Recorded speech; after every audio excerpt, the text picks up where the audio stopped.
Okay, let's start.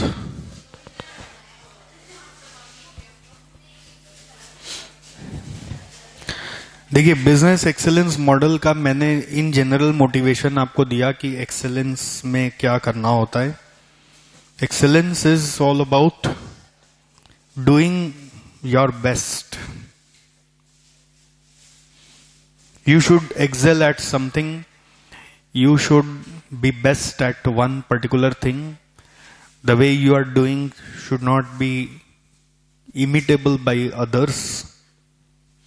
जो routine में फंसे हुए हैं, बेसिक में जूझे हुए हैं, वो कभी एक्सेल नहीं कर सकते, और जो रूटीन से बाहर आते हैं वही एक्सेल कर पाते. ओके, यहां पे जो बता रहा है in an organization terms, excellence of this approach is to develop quality management principles to increase overall efficiency, minimize waste, help to increase employee loyalty as a means of maintaining high standards throughout the business by achieving excellence in everything that an organization does, including leadership, strategy, customer focus, information management, people and processes. जो जो चीज आप करते हो सब में आपको best होना है. आप जैसा कोई ना करता हो. आपको एक एग्जाम्पल बनना है, रोल मॉडल बनना है. ठीक. एक्सेलेंस को सिखाने के लिए कुछ ऑर्गेनाइजेशन सामने आए और उन्होंने जो जो मॉडल्स लिखे उसका नाम पड़ा बिजनेस एक्सेलेंस मॉडल्स, जिसमें आपके सिलेबस में 5 नाम का जिक्र किया गया है. EFQM excellence model, it is European foundation of quality management model, Baldrige criteria for performance excellence. Then ये दो हम लोग एक्चुअली सिलेबस में पढ़ रहे हैं क्योंकि मैट में इन दोनों के बारे में डिस्कस किया गया है. बट इसके अलावा सिंगापुर बिजनेस एक्सेलेंस फ्रेमवर्क भी है, जापान क्वालिटी अवार्ड मॉडल भी है, और ऑस्ट्रेलियन बिजनेस एक्सेलेंस फ्रेमवर्क भी है. इंडिया का अभी तक नहीं है. ठीक. Few of the models mentioned above have strategic importance in the process of organizational development have been discussed here. मतलब इसमें 2 ही मॉडल का डिस्कशन है, EFQM और बाल्ड्रिज क्राइटेरिया का, जिसमें सबसे ज्यादा डेप्थ EFQM पे. अगर आपको EFQM पढ़ना है तो इनका अपना वेबसाइट है EFQM.org, जिसमें ये सारी डिस्कशंस जो यहाँ पे की गई है और डेप्थ में आपको मिल जाएंगी. इनका अपना वेबसाइट है EFQM का, जिसमें ये लोग अपने मॉडल्स के बारे में बता रहे हैं और ये लोग सिखाते जाके कंपनी से टाई अप करते हैं और उनके यहाँ ये मॉडल इंप्लीमेंट करके दिखाते हैं.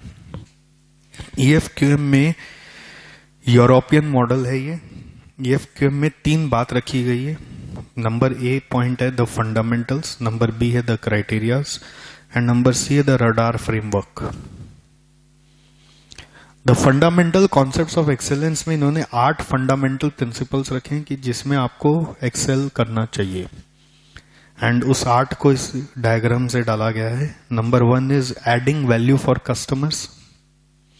Adding value for customers means creating new utility और exceeding their need and requirements, creating a sustainable future, developing organizations capability आपको याद है कोर कॉम्पिटेंस में सिखाया गया था कि आप अपना रिसोर्सेज को कितना ज्यादा प्रोटेक्टिव बना सकते हो. Core competence. Harnessing creativity and innovation. Harnessing creativity and innovation मतलब आप क्रिएटिविटी और इनोवेशन को बढ़ावा दें, जितना ज्यादा हो सके खोज के निकालें. 5th, leading with vision, inspiration and integrity. 6th, managing with agility. Agility मतलब होता है ईज, समझदार. जैसे होता है ना, जो समझदार लोग होते हैं, जो बुजुर्ग होते हैं, करेक्ट, वो लोग बहुत सारे टेक्निकल चीजों को एकदम इजीली रिजॉल्व कर देते हैं. इसको बोलते हैं एजिलिटी, जो एज से आप सीखते हो. Agility is basically the wisdom that you gain from experience और age so that you handle the problems with ease. So management should be with agility. Now with agility का मतलब ये नहीं कि एजेड लोगों को लेके मैनेजमेंट करवाओ. मीन्स काम इस तरह से करवाओ कि वो कहीं अटके नहीं, प्रॉब्लम आया तो इजीली वो रिजॉल्व हो जाए। Succeeding through the talent of people, and मतलब इसका ये through the talent of people मतलब जो आपके एम्प्लॉयज के टैलेंट है उसको यूज करके आप अपना सक्सेस प्लान करो। एंड सस्टेनिंग आउटस्टैंडिंग रिजल्ट्स, आज आउटस्टैंडिंग रिजल्ट आ गया तो उसे सस्टेन करो। So there are these 8 points. Understood? Adding value for customers, creating sustainable future, developing organisation capability, मतलब ऑर्गेनाइजेशन की शक्ति को और बढ़ाए, creativity and innovation, leading with vision, inspiration and integrity, managing with agility, succeeding through talent of people, sustaining outstanding result. मैं आपको इनका website दिखाता हूं, efqm.org।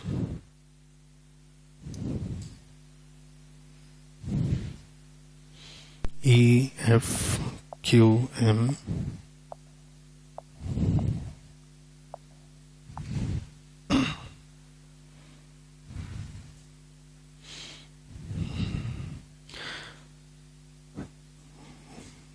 EFQM मॉडल देखिए। EFQM मॉडल में ये लोग अपना पूरा सक्सेस स्टोरी बता रहे हैं कि ये लोग किस तरह से 25 साल से इसको अप्लाई कर रहे हैं। वही 3 बातें देखिए, fundamental, model, criteria and radar logic.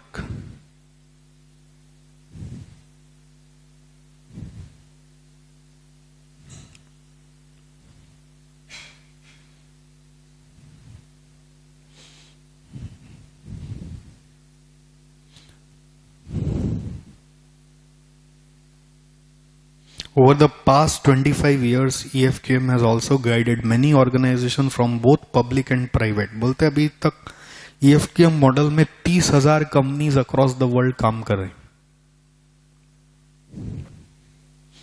इसके ऊपर सब किताब है, रिसोर्सेज है, जिसको आप अवेल करके अपने ऑर्गेनाइजेशन को सुधार सकते हैं।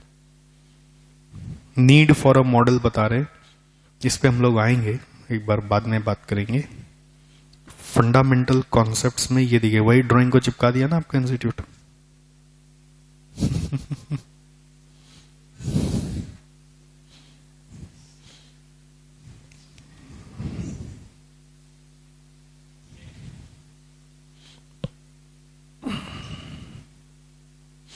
एक एक को यहां पे एक्सप्लेन कर रहे हैं, जबकि आपका यहां मैट में एक्सप्लेनेशन नहीं है।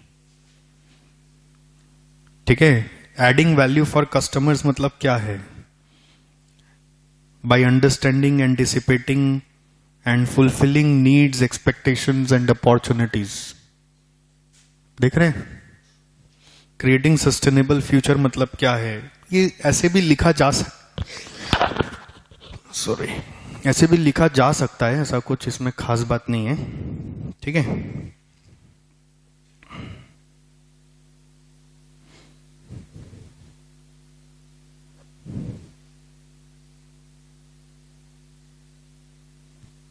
मैं आपको एक चीज दिखाना चाहता था।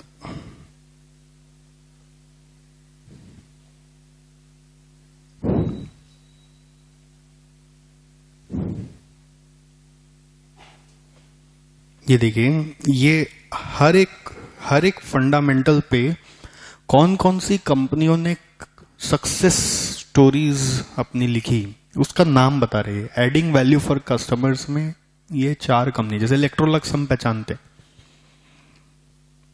क्रिएटिंग सस्टेनेबल फ्यूचर में ये नाम हमारे लिए उतना कॉमन नहीं है, बट यूएन आप सुने ही है, यूनाइटेड नेशंस का global compact, world business council for sustainable development. Developing organisation capability में रेनॉल्ड का नाम आपने सुना है।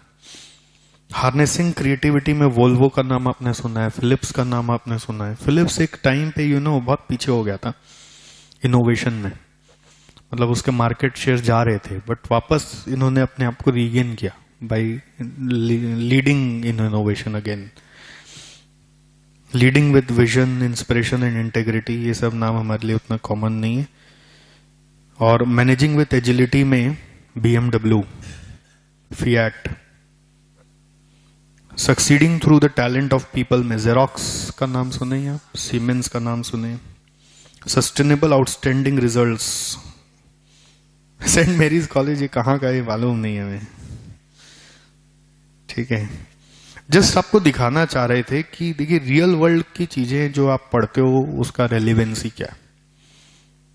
अब इसी में आता है फंडामेंटल्स, हमने देखा क्राइटेरिया।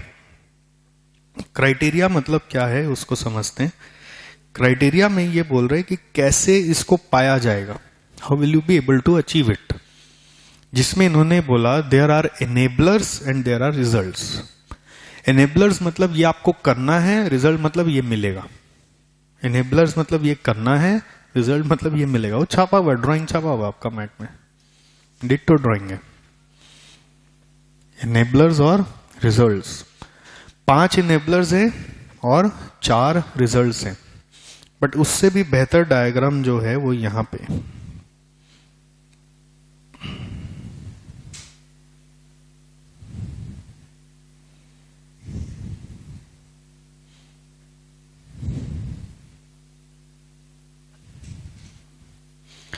इसी में एक जगह था, ये रहा। ये ज्यादा बेटर डायग्राम लगा मुझे, विच टॉक्स सेंस।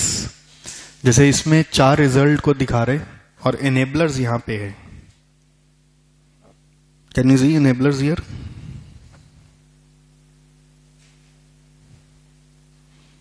इसमें एक मिसिंग है, मैं आपको लिखवा दूंगा, आप अपने बुक के डायग्राम को फॉलो करो। एनेबलर्स में आपको लीडरशिप सबसे पहले देखना है, एंड लीडर क्या करेगा वहां पे आप लिख लीजिए नीचे में। लीडर क्या करेगा? Who inspires trust. Who is a leader? He is going to inspire trust. Then leader strategy बनाएगा, तो सेकेंड पॉइंट है एनेबलर में strategy. Leader will also make the strategy, and strategies should be well defined and long term strategy. Strategy should be well defined and long term strategy. Then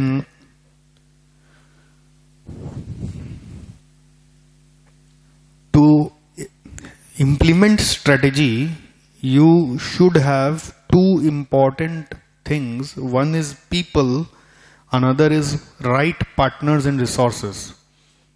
तो leader क्या किया? Strategy बनाया। Strategy बना के वो 2 चीज arrange किया, that is people and partners. आपका वहां पे दिखेगा, यहां पे एक मिसिंग है, मैंने बोला ना, पार्टनर्स दिया हुआ है, पीपल मिसिंग है, वर्ड पीपल मिसिंग है यहां पे।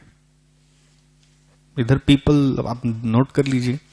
मतलब 5 enablers में पहला है leader, who will build up the trust, who will make up the well defined strategy, तो 2 हो गए। तीसरा, he will arrange for people who can be relied upon, who can be trained, he will make them as leader, and then he will partner with the right people to arrange other resources. Partners and suppliers means आपको और जो resources apart from people चाहिए, people मतलब workman चाहिए, वो सब right जगह से आना चाहिए। Then 5th one is you should have robust internal processes, एकदम high standard. Robust means what is robust? Robust मतलब ड्यूरेबल, स्ट्रॉन्ग, जो छोटा मोटा चेंजेस से ऑब्सोलीट ना हो जाए, फ्यूचरिस्टिक हो। रोबस्ट इंटरनल प्रोसेसेस एंड उसी के साथ products and services. Internal processes, products and services, ये तीनों आएंगे, ठीक। अगर आप ये 5 चीज अपने यहां इनेबल कर देते हैं तो आपके यहां 4 रिजल्ट आएंगे। पहला रिजल्ट सोसाइटी के लिए, दूसरा रिजल्ट पीपल के लिए, तीसरा रिजल्ट कस्टमर्स के लिए, और चौथा रिजल्ट आपके शेयर होल्डर्स यानी बिजनेस के लिए। शेयर होल्डर्स मतलब बिजनेस। सोसाइटी को क्या क्या मिलेगा? ब्रांड रेपुटेशन मिलेगा। सोसाइटी में आपका क्या पहुंचेगा? Brand reputation, ethical behaviour, transparent communication, ये आप नोट करिए। सोसाइटी के लिए 3 चीजें हैं जो उनको दिखेंगी। अगर आपने 5 एनेबलर्स परफेक्ट रखे तो सोसाइटी को क्या क्या दिखेगा? Brand reputation, ethical behaviour and transparent communication. कोई मिसगाइडिंग कम्युनिकेशन नहीं होना चाहिए।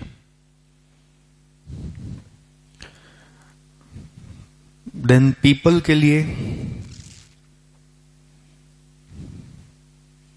पीपल के लिए opportunities to develop and grow. People मतलब एम्प्लॉइज, पीपल माने एम्प्लॉइज। तो एम्प्लॉय को फील आना चाहिए कि I get here opportunities to develop and grow, opportunities to develop and grow. Next, work life balance and pride. मतलब याद है क्या? प्राइड इन ऑर्गेनाइजेशन मीन्स वही वर्कमैनशिप के बारे में बता रहे। उसको ऐसा महसूस होना चाहिए कि मैं जहां काम कर रहा हूं वो एक पायनियर जगह है, ब्रांड है।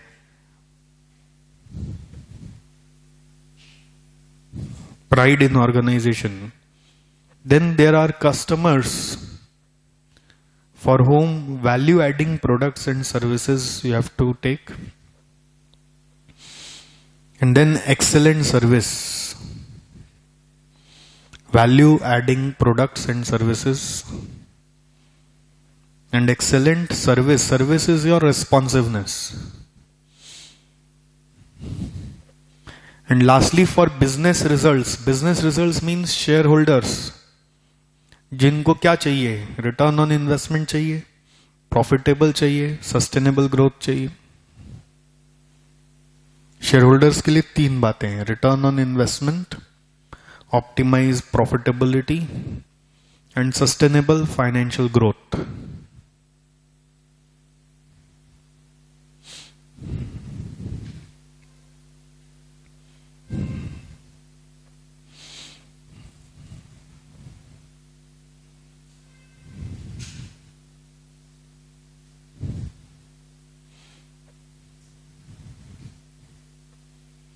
ठीक।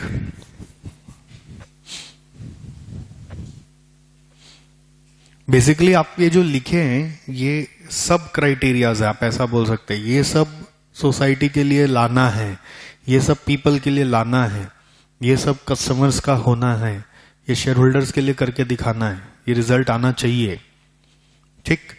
और इन सब के लिए आपको कॉन्स्टेंटली करना क्या है? Learning, creativity and innovation. इन सब के लिए कॉन्स्टेंटली क्या करना है? Which is shown in this diagram: learning, creativity and innovation. What you have to do constantly is learning, creativity and innovation. ठीक है। It has to be constant phenomenon through out.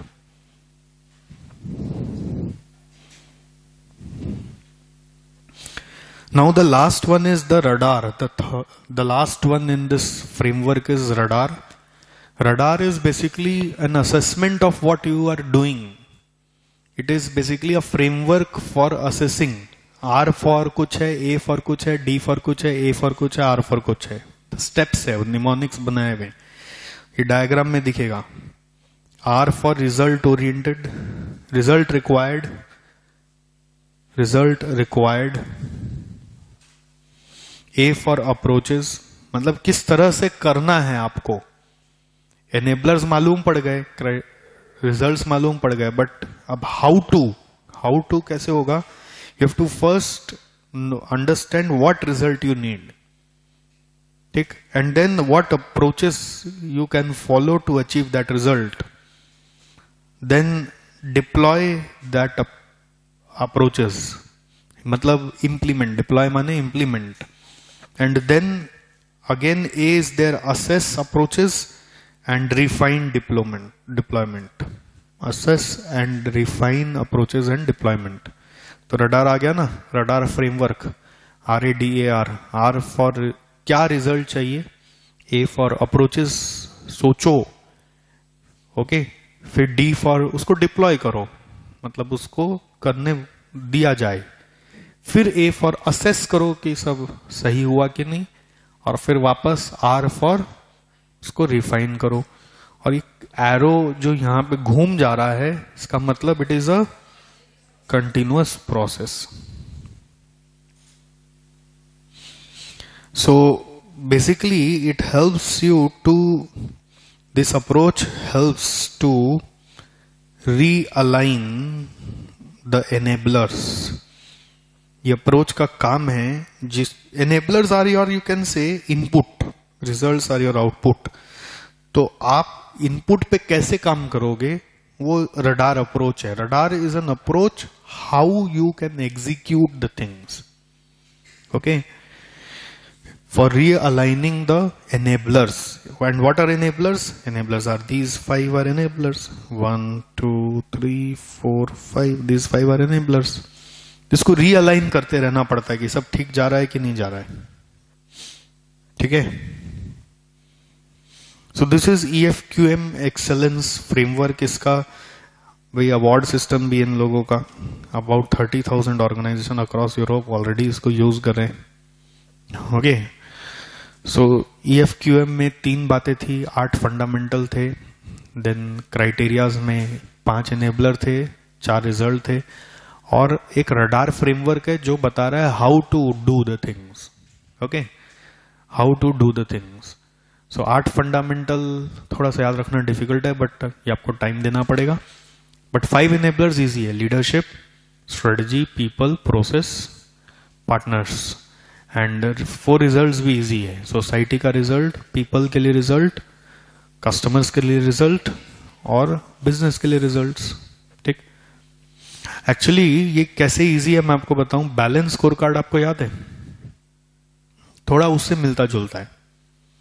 Balance score card का जो perspective था उससे मिलता जुलता है। Balance score card में कस्टमर पर्सपेक्टिव था, बैलेंस स्कोर कार्ड में लर्निंग एंड ग्रोथ पर्सपेक्टिव था जो पीपल में आ गया, बैलेंस स्कोर कार्ड में फाइनेंशियल पर्सपेक्टिव था जो बिजनेस रिजल्ट्स में आ गया। हाँ, बैलेंस स्कोर कार्ड में सोसाइटी पॉइंट मिसिंग था, ठीक है। तो बैलेंस स्कोर कार्ड से भी मिलता जुलता है, तो आप उससे कनेक्ट कर सकते हैं। तो ये इनेबलर्स क्राइटेरिया याद रखना इजी है, 8 फंडामेंटल पे थोड़ा टाइम देना होगा। देन आता है बाल्ड्रिज क्राइटेरिया फॉर परफॉर्मेंस एक्सेलेंस। इसमें 7 क्राइटेरियाज है, 7 कैटेगरीज है, जिसमें कुछ तो आपको कॉमन ही मिल जाएंगे जो आप EFQM में पढ़े। लीडरशिप, लीडर क्या करेगा, स्ट्रेटजी बनाएगा, करेक्ट। मतलब इसमें एनेबलर और रिजल्ट का डिस्टिंक्शन नहीं किया हुआ है, बस मिक्स करके 7 बना दिए गए, बट सब पॉइंट्स वहीं से निकल आएंगे। आप देखिए, लीडर्स है, स्ट्रेटजी है, कस्टमर रिजल्ट है, देन ये एक नया आ गया, market analysis and knowledge management, फिर वर्कफोर्स यानी पीपल आ गया, देन प्रोसेस तो वहां पे भी था, बिजनेस रिजल्ट वहां पे भी था। बस ये 7 क्राइटेरिया है बाल्ड्रिज। बाल्ड्रिज का भी एक अपना वेबसाइट है, baldridge.pe.org। जैसे ये मैंने वेबसाइट से बताया, इसको भी आप वेबसाइट से पढ़ सकते हैं। इसमें बताएगा अभी हाल फिलहाल में किसको अवार्ड दिया जा रहा है, बाल्ड्रिज परफॉर्मेंस एक्सेलेंस.org। मतलब क्या होता है ना, जैसे कभी कभी थ्योरी पढ़ते हुए डिस्ट्रैक्ट होते हो ना, तो डिस्ट्रैक्शन से बाहर आने का उपाय क्या है, थोड़ा रेफरेंस मटेरियल को चेंज करो। मैं तो ये बहुत फॉलो करता हूँ, मेरे को बहुत हेल्प करता है। मैं तो क्या करता हूँ, तुरंत गूगल में घुस जाऊंगा, तुरंत विकिपीडिया पढ़ूंगा, तुरंत उनका रेलिवेंट एग्जैक्ट वेबसाइट मिल जाए तो वो पढ़ूंगा, कोई ना कोई केस स्टडी मिल जाता है उसको पढ़ते हैं, तो इंटरेस्ट वापस जाग जाता है। फिर लगता है अच्छा ऐसे हुआ, और पढ़ के देखे तो जल्दी कनेक्ट होता है और जल्दी याद हो जाता है, ठीक है। तो आपको टाइम देना पड़ेगा, ये आप भी आप समझ लीजिए। न्यू सिलेबस आने के बाद जो थ्योरी कैजुअल चलता था, वो theory part of dedicated time आपका लेगा, okay. Then business excellence model and organization culture, मतलब ये बोलना चाह रहे कि जब आप अपने ऑर्गेनाइजेशन में बिजनेस एक्सेलेंस मॉडल लाना चाहते हो, तो आपको अपने कल्चर में थोड़े से चेंज लाने पड़ेंगे।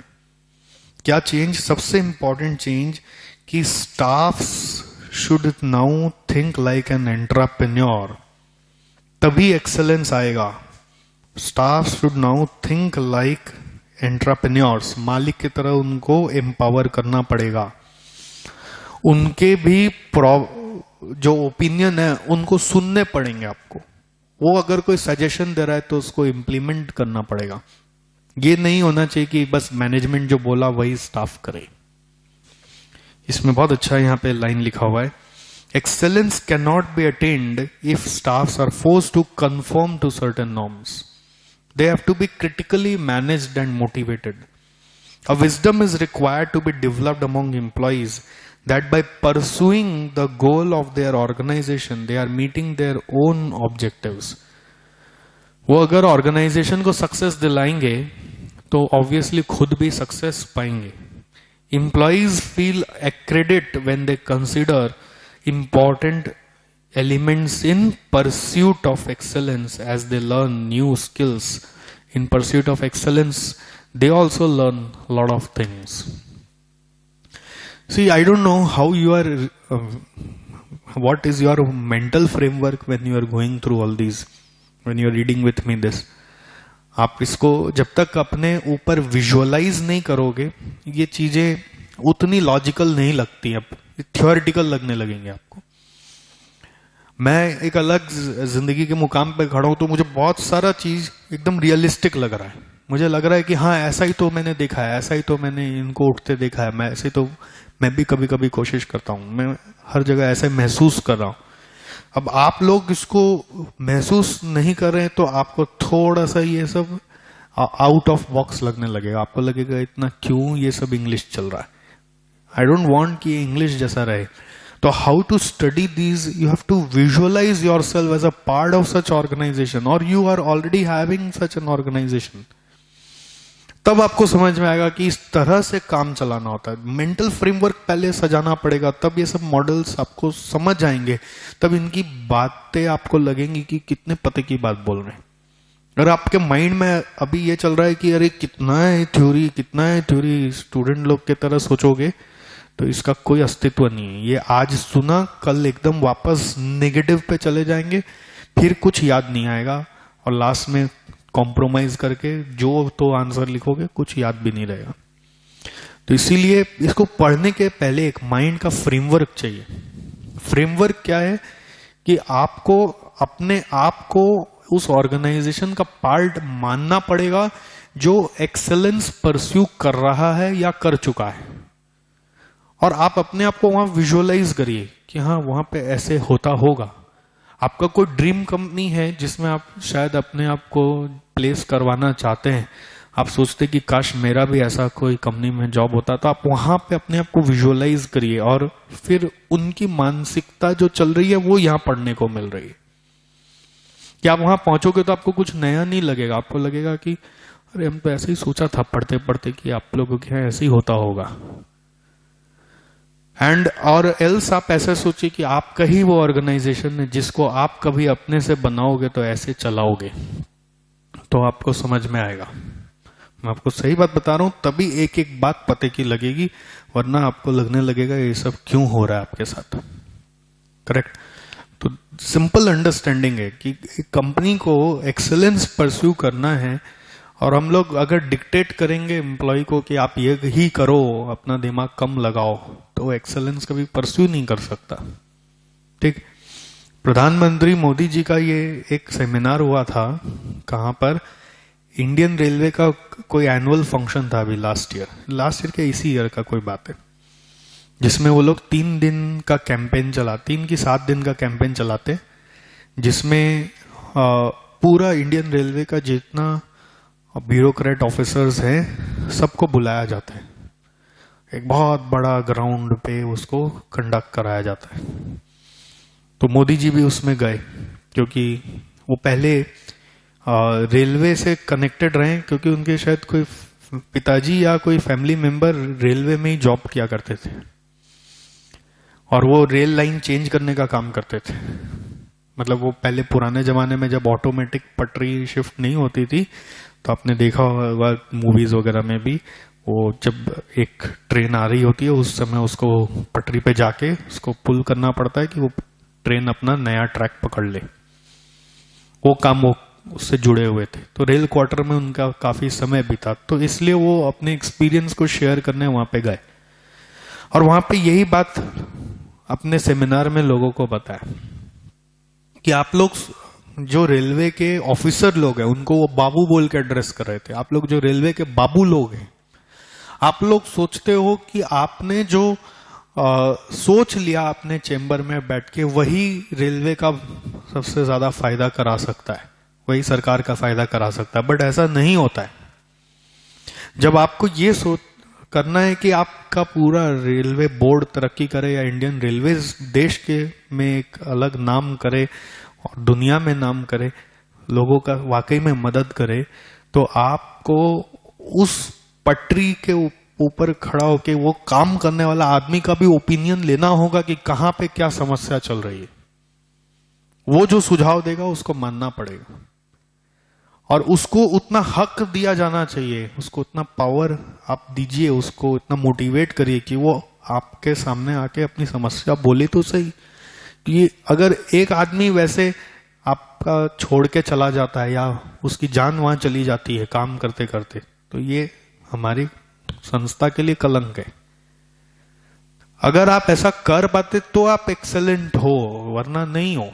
क्लियर बात, एकदम खराब बात, मतलब ऐसे मतलब डायरेक्ट टारगेट करके वो तो बोल देते कि इस तरह से एक्सेलेंस आता है।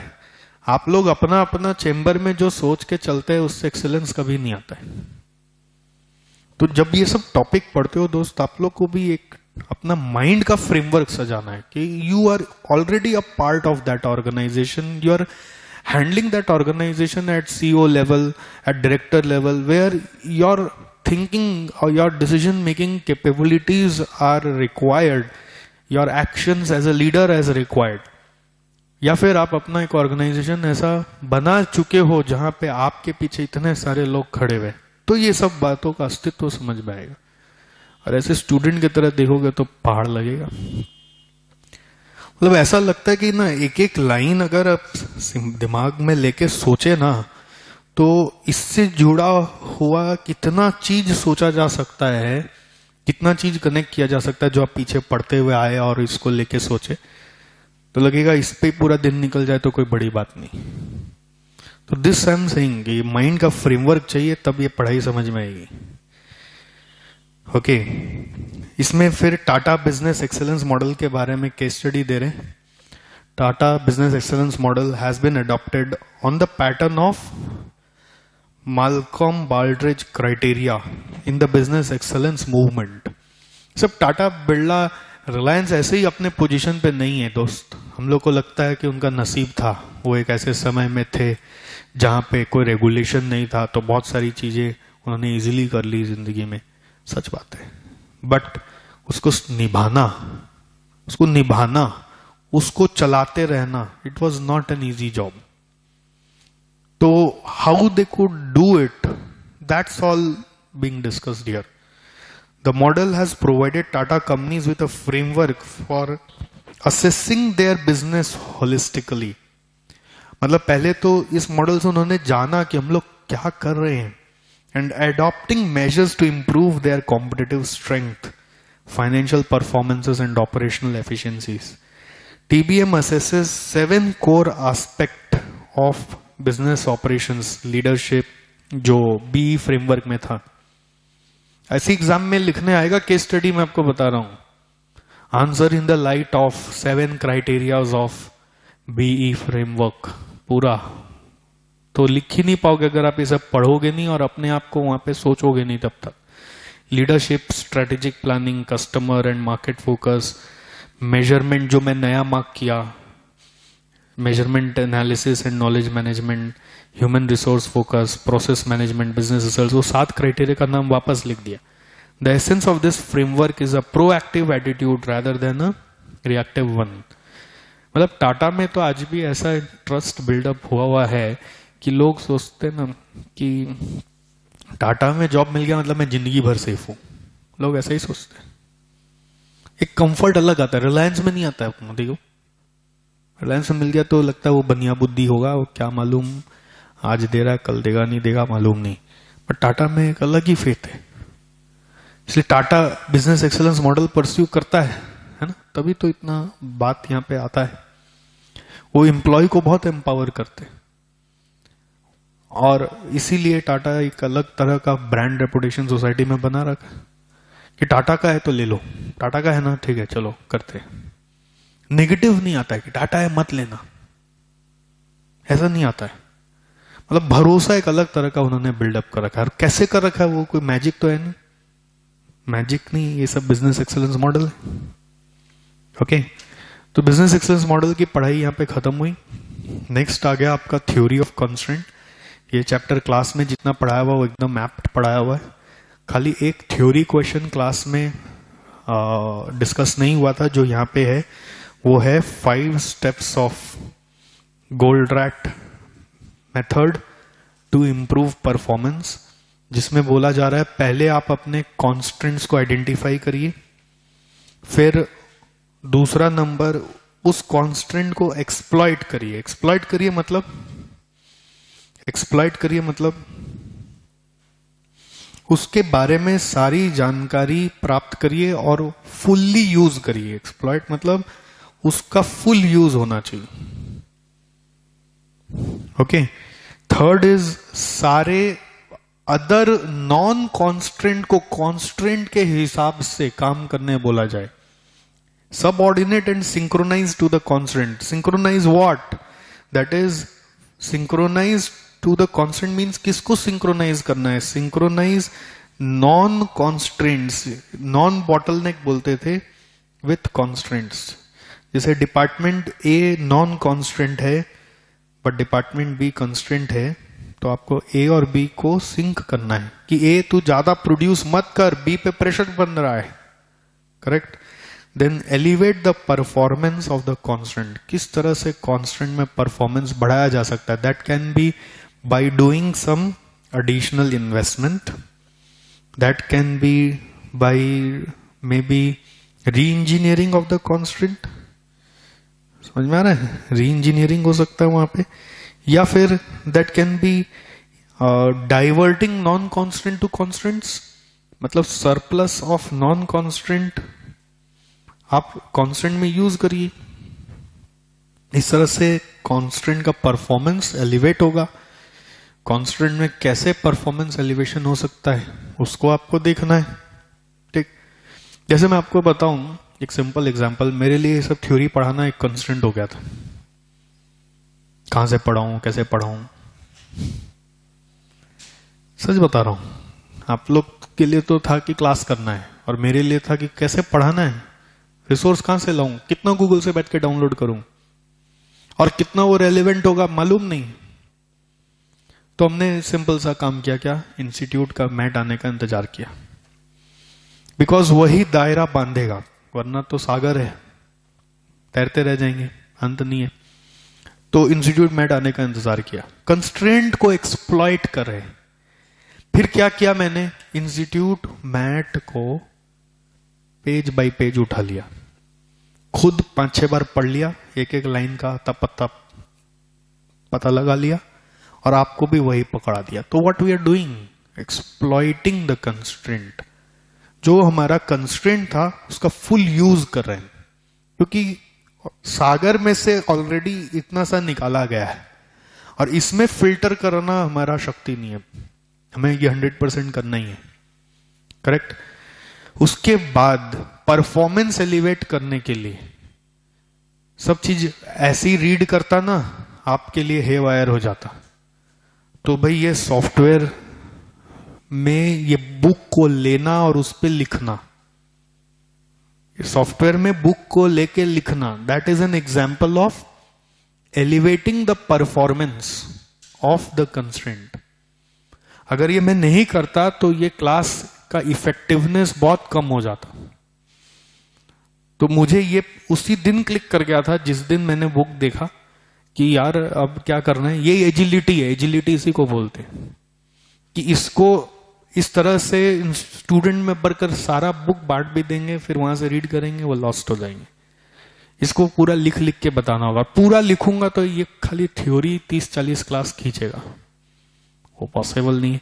तो करे क्या, तो सबसे बेस्ट बुक उनसे मंगवाया जाए और पेज बाय पेज 100% एक्सप्लॉइट करेंगे, और उसके बाद हम लोग पढ़ाने के लिए, परफॉर्मेंस एलिवेट करने के लिए ऐसे लिख देंगे। और उससे भी बढ़िया मैंने क्या आपको बोला कि जब ये खत्म हो जाएगा तो ये सॉफ्ट कॉपी भी आपके पास रह जाएगा, तो आपके पास हर तरह से ही जुगाड़ बैठ गए।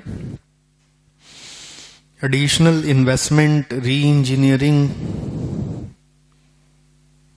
And then repeat the process. And again arrow घूम रहा है, मतलब it is a continuous dynamic system, continuous dynamic process, dynamic steps है जिसमें ये चीजें रिपीट होती रहनी चाहिए। ठीक है।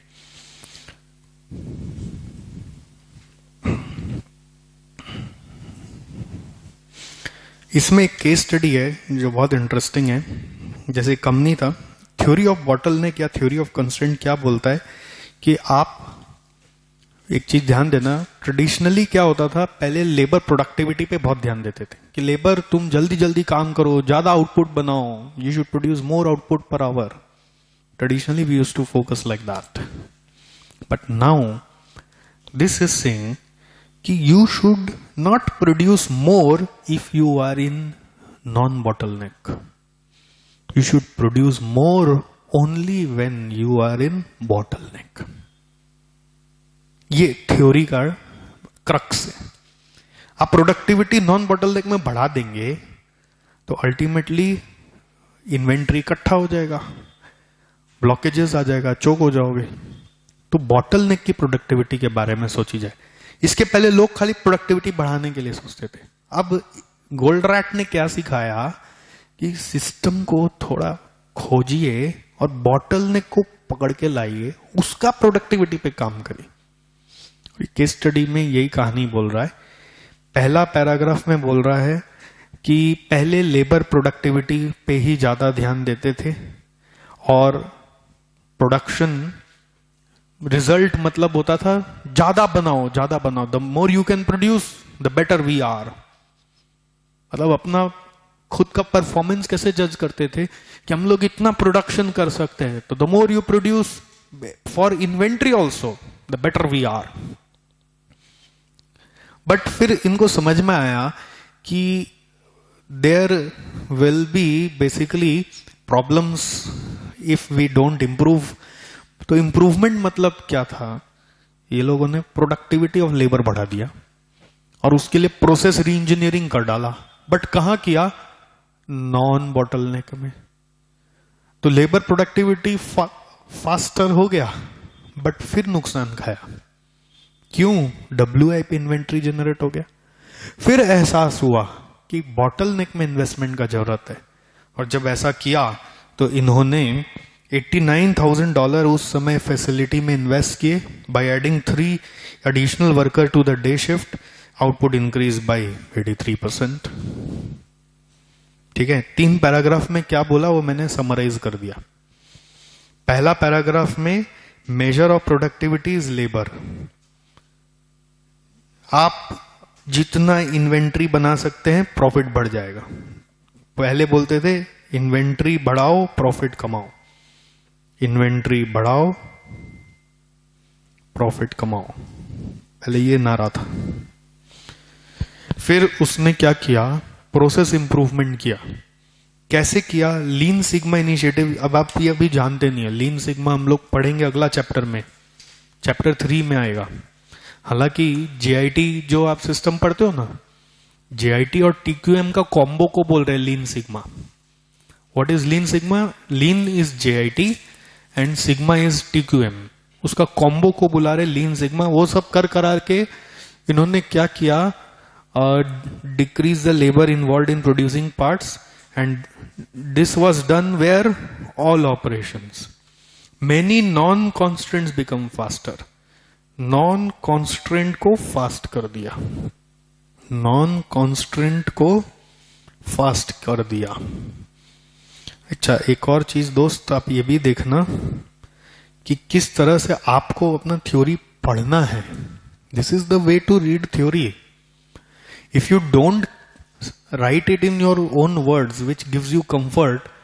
Again you have to spend time to understand it. अभी आज understand हो गया ना, अगर मैं ये नहीं लिखूंगा आप या आप नहीं लिखोगे मेरे साथ तो फिर रीड करके वापस अंडरस्टैंड करना होगा. You will be again at ground zero after some days. ये समराइजेशन आपका हाथ का लिखा हुआ होगा तो आप खुद अपना हैंडराइटिंग पहले खोज के पढ़ोगे हम क्यों लिखा था और क्लिक कर जाना चाहिए. वो समराइजेशन बहुत इफेक्टिव होता है. अब ये मैंने लिखा नॉन कॉन्स्टेंट को फास्ट कर दिया, इससे आपको पूरा पैरा का स्टोरी समझ में आ जाएगा. ऐसे ही सारा थ्योरी सब्जेक्ट को पढ़ना पड़ता है, इसे समझना वापस हल्का हो जाता है. नेक्स्ट टाइम फिर खाली याद करने पे ध्यान देना है. खाली समझ के जाओगे एग्जाम में वर्ड्स नहीं मिलेंगे लिखने के लिए, एग्जैजरेट नहीं कर पाओगे, डिजर्विंग मार्क्स ला नहीं पाओगे. 2-3 लाइन में सारा आंसर खत्म हो जाएगा क्योंकि समझा हुआ है. तो अब सेकेंड टाइम जब रीड करोगे तो समझने का काम मैंने हल्का कर दिया. By reading this you can recall and now after that you have to work on retention कि कैसे इंग्लिश में इसको सजाना है. देन इसके बाद टीओसी फॉलो करके टीओसी से पता चला बॉटलनेक में इन्वेस्ट करें.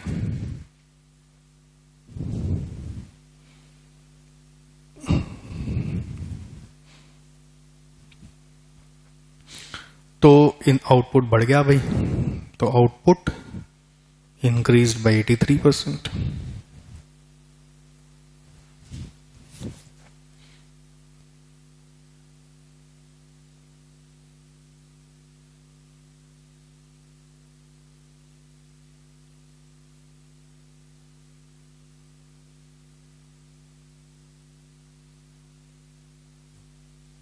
ठीक है. सो टीओसी में हमारा एफर्ट बहुत ही कम था. अब हम लोग जा रहे हैं नेक्स्ट पोर्शन में सप्लाई चेन मैनेजमेंट. इसके बारे में एक ब्रीफ डिस्कशन मैंने टारगेट कॉस्टिंग चैप्टर में आपके साथ की थी. बट अभी जो एक्सटेंसिवनेस यहाँ पे है और जो सिलेबस का फ्रेमवर्क थोड़ा सा चेंज हुआ है तो हमें इसको और डेप्थ में पढ़ना पड़ रहा है. सप्लाई चेन मैनेजमेंट अपने आप में एक सब्जेक्ट है, सब्जेक्ट जिसको आप एक चैप्टर का टॉपिक समझ के पढ़ रहे हैं. चैप्टर क्या मैं बोल रहा हूं, ये सब्जेक्ट है. आपके यहां चैप्टर बन के भी नहीं आया, एक टॉपिक बन गया है. तो ये सीखना बहुत जरूरी है. मतलब सप्लाई चेन जब सोचते हो तो आप सोचो एप्पल फोन कैसे पहुंचता है. Technology in California, assembled in China, parts made across the world, sold across the world. इसको बोलते हैं ग्लोबल सप्लाई चेन.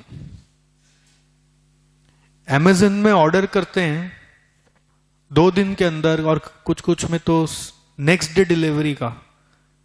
मतलब आप ऑर्डर कर रहे हैं और वो कहां से प्रोक्योर करके कहां पहुंचा रहा है.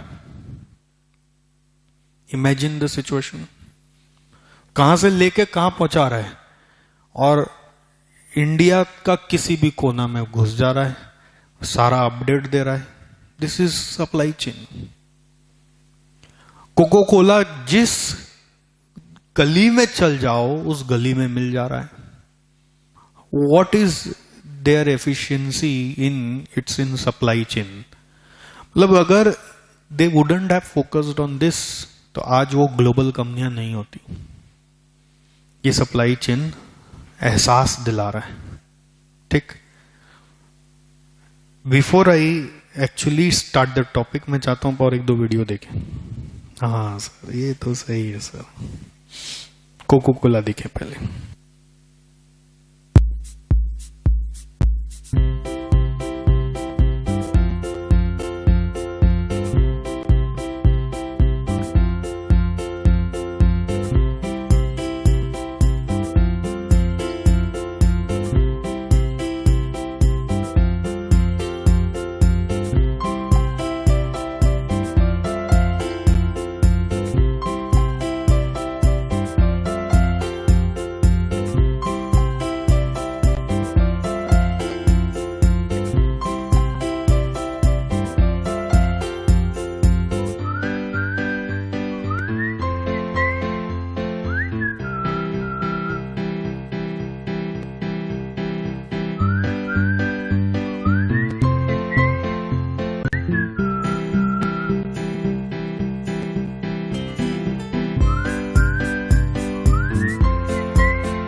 इसका एक फोटो ले लीजिए आप।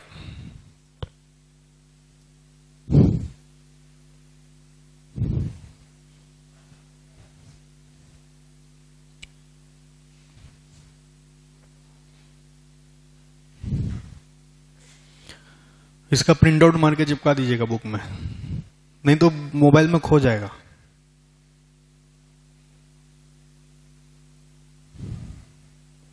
सब प्रिंट आउट आपको देना चाहिए ना, ऐसे सीएम में इतना खर्चा हो रहा है, ऊपर से आप लोग प्रिंट आउट का खर्चा और बढ़ा रहे हैं।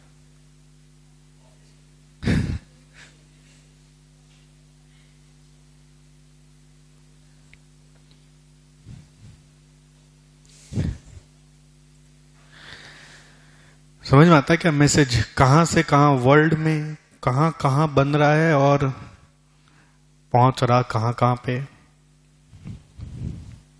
और दिखाते रुकिए।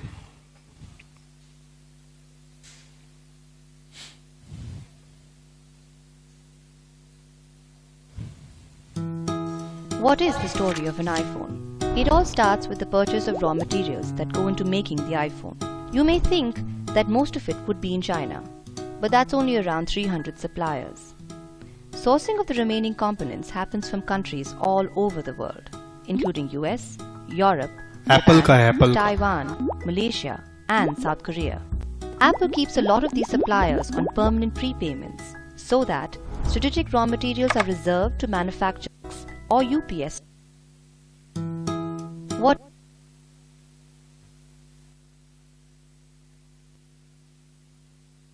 this is Apple's supply chain, where we believe that all are made in China, but it's only the assembling that is done in China, but materials are procured across the world, and Apples make many times prepayments to their suppliers.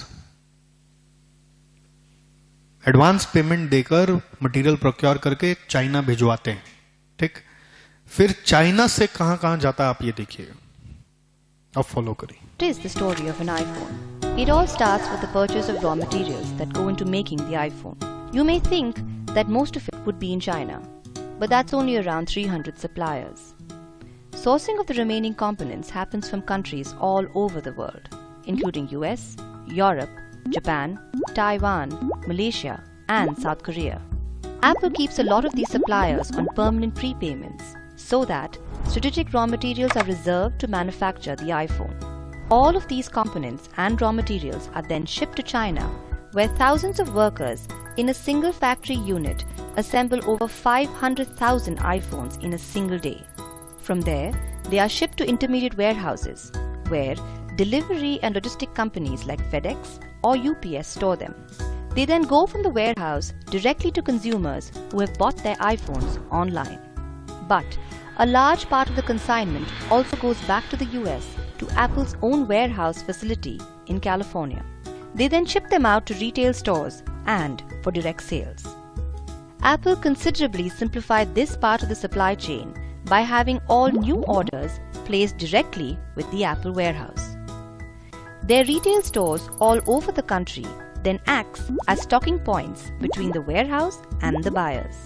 This also helps when Apple wants to eliminate certain product lines that aren't doing too well. When a customer is done with his iPhone and wants to upgrade, he can then send it back to the nearest Apple store or a dedicated recycling facility. Finally, all this geographical movement is also dependent on seasonal factors. During Christmas or whenever a new Apple product has been launched, they switch from shipping products by sea to air freight to get them faster into stores and faster into your hand.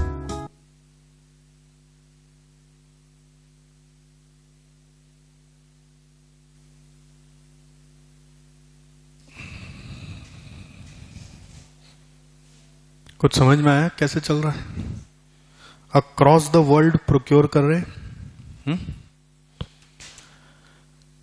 300 suppliers he China में है, but there are many suppliers across the world जिनको prepayment करके वो material reserve कर देते हैं और वो सब वापस चाइना में आता है, चाइना में असेंबल होता है, चाइना से ऑनलाइन ऑर्डर्स वहीं से डिस्पैच करवा देते हैं और मेजॉरिटी सारा वापस कैलिफोर्निया मंगा लेते हैं। वहां पे वेयर हाउसिंग करते हैं और वहां से वो लोग डिस्ट्रीब्यूशन करते हैं.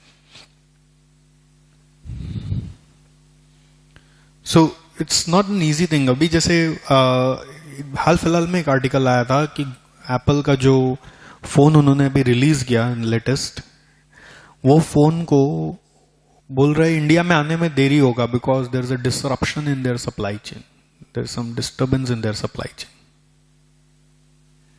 सप्लाई चेन में एक जगह भी फ्लॉ आ गया ना, पूरा कंपनी का ब्रांड चौपट. So it's not an easy thing to manage supply chain. इसके बारे में केस स्टडी जो है एप्पल वाला, वो आपके मैट में दिया हुआ है. It is there in page number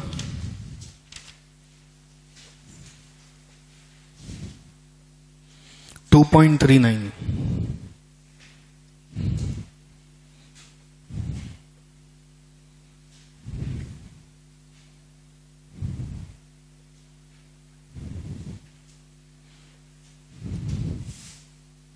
ये देखिए एप्पल सप्लाई चेन मॉडल मिला. ये चार्ट देखेंगे समझ में आ जाएगा. R&D किया उन्होंने 2.40 में. Develop new technologies, acquire licensing of intellectual property, acquire third party business, concept testing किया, प्री लॉन्च किया, लॉन्च किया, क्वार्टरली रिव्यू किया. ये तो इनका जो इंटरनल प्रोसेस है वो चला रहे हैं लोग. यहां पे देखिए सोर्सिंग कहां कहां से करते हैं. United States, China, South Asian countries, Europe, assembly in China, then warehousing, intermediate warehouses China में है वाया यूपीएस और फेडेक्स. ये दो प्राइम कुरियर कंपनी है जिनको ये लोग लॉजिस्टिक्स के लिए यूज करते हैं, और फिर वेयर हाउस वापस करवा लेते हैं कैलिफोर्निया में. और फिर चाइना से जो वेयर हाउसिंग है वो ऑनलाइन स्टोर का सारा डिलीवरी मैनेज कर लेता है, और कैलिफोर्निया से रिटेल स्टोर्स में डायरेक्ट सेल्स फोर्स जो एप्पल के सेल्स एजेंट्स हैं उनको भेज दिया जाता है, और होलसेलर्स, रिटेलर्स, नेटवर्क कैरियर्स को भेजा जाता है. फिर warranty return, trade in program, recycle, reuse program में गुड्स वापस वेयर हाउस में आते हैं. दोनों वेयर हाउस में जाते हैं और वहां पे रिसाइकल कर लिए जाते हैं. यही था ना वो वीडियो पूरा.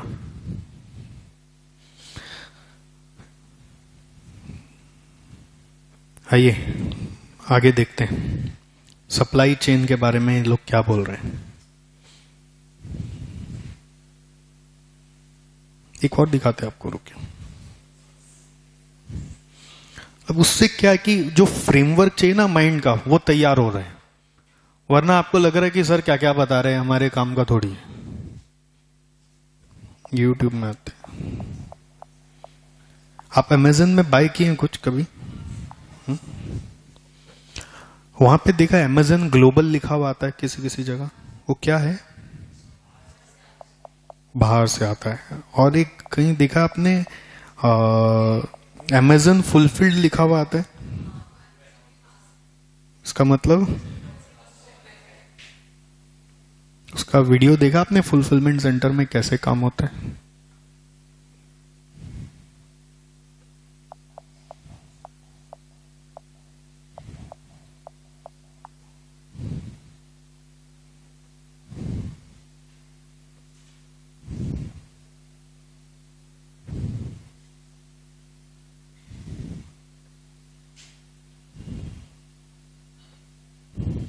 अमेजन ने एक फुलफिलमेंट सेंटर इंडिया में भी खोल रखा है. 2 खोल रखा है, गुजरात में, एक हैदराबाद में.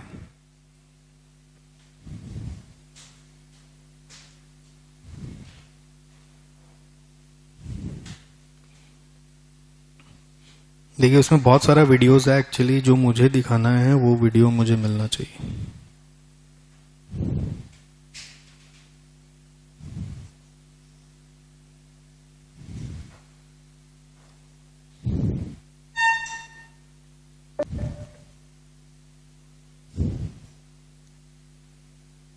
एक अमेजन का ही चैनल है, उसमें उसका फुलफिलमेंट सेंटर हमें देखना है.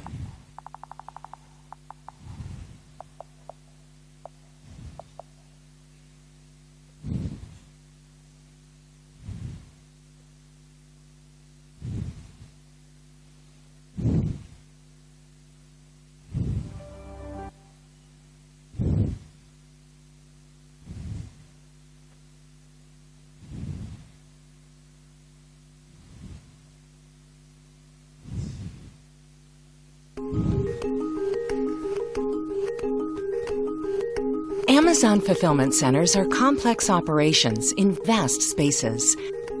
Our prep, labeling, and packing requirements are designed for our fulfillment center associates to handle your units as efficiently as possible. This allows us to process millions of orders every day and helps Amazon provide the best experience for our customers. Before you ship your products to Amazon fulfillment centers, it is important to make sure they are packaged properly and are e-commerce ready so they can be quickly received and available for sale. Each unit that arrives at our fulfillment center that does not meet our requirements delays the receipt of your inventory and increases the risk that a unit could be lost, damaged, or incorrectly received. When your shipment arrives, an Amazon associate scans the shipping label to ensure each has a shipment ID that exists in the system and that the shipment is at the proper fulfillment center. Multiple boxes must not be taped or banded together. To avoid any confusion, your shipping boxes should not have any other scannable barcodes except the shipping label. Boxes that do not match our size requirements require special handling, which delays the receiving process. The next step in the inbound process is opening the shipping box. If the shipping label is placed over the seam of the box, it can be easily damaged in transit, become unreadable for carrier and Amazon systems, or be destroyed as the Amazon associate opens the box. Place shipping labels on flat surfaces to ensure that the label remains scannable throughout the inbound process. An unscannable shipment label can cause delays in receiving your units. The best packing materials, or dunnage, to use are foam, air pillows, or full sheets of paper. Packing peanuts and shredded paper slow down the receiving process. For this reason, we do not allow loose packaging materials to be used in inbound shipments. Amazon also verifies that individual units in the shipping boxes have scannable barcodes. Each unit should only have one scannable barcode. If a unit does not have a scannable barcode or has multiple scannable barcodes, it will be sidelined for proper identification by an Amazon problem solver. Case-packed units must only have barcodes on the individual units and not on the outer carton. Barcodes on the outer carton could lead to multiple items being received as one unit. The associate evaluates if the units need additional prep to ensure that they won't become damaged during storage and shipment to the customer. If prep is required but was not performed prior to being received at the fulfillment center, the units are sidelined for special handling. Also, items should not have any loose packaging. Products that require additional prep upon arrival at the fulfillment center are delayed from being placed into inventory.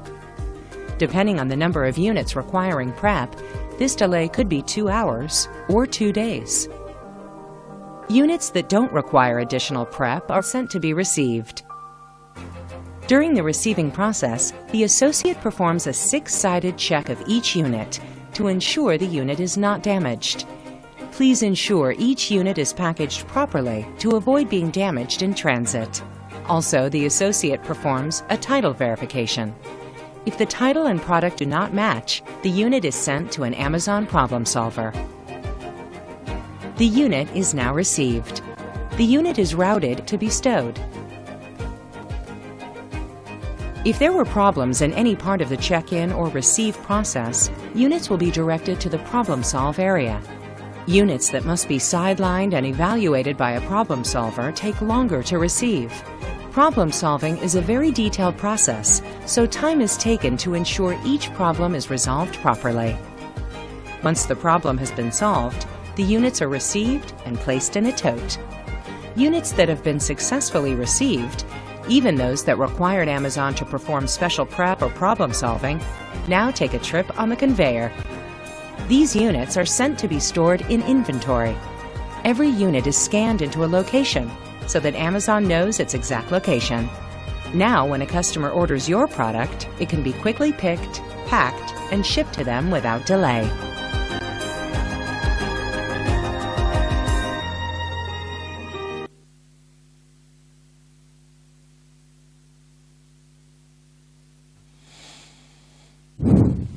सोचने का चीज खाली यही है कि भैया ऐसे ही नहीं चल रहा है। आप लोग जो स्टार्टअप वाले सपना देख रहे हो ना, अमेज़न को बीट करेंगे, अमेज़न को बीट करेंगे, अपने अपना ई कॉमर्स खोलेंगे, वो लोग बिजनेस एक्सेलेंस कहाँ पे ले गया आप देखिए। आपका एक पैकेट आता है, आप खोलते हैं तो नोटिस करते हैं क्या कितना सारा उसमें अपने को लगता है कूड़ा भर के दिया है। क्यों भरा है यार? बट उसका पर्पस क्या है? लूज पैकेजिंग होगा ना तो ट्रांजिट में प्रोडक्ट डैमेज हो जाएगा। तो वो कूड़ा आपके लिए है, उनको तो खरीदना पड़ता है।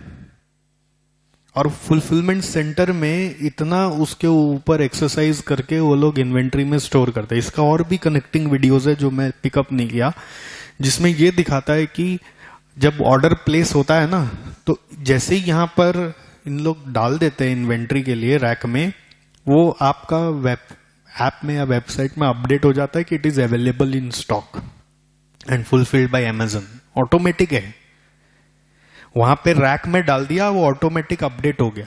वहां पे सेंसर लगे हुए हैं रैक्स में, और जैसे ही कोई मान लीजिए रात को 2 बजे बाय करना शुरू किया, इमीडिएटली दिखा देता है ना नो स्टॉक। तो कैसे दिखाता है? तो सच में स्टॉक वहां पे जैसे ही आप बुक करते हो ना, विद इन 2 आवर्स आपके पास मैसेज आ जाते हैं कि इट हैज बीन प्रोसेस्ड। आपने नोटिस किया? मतलब क्या हुआ, फुलफिलमेंट सेंटर में वो मैसेज तुरंत बुक हो गया, कोई उसको पिकअप कर लिया और आपके लिए पैक करके लेबलिंग कर दिया है।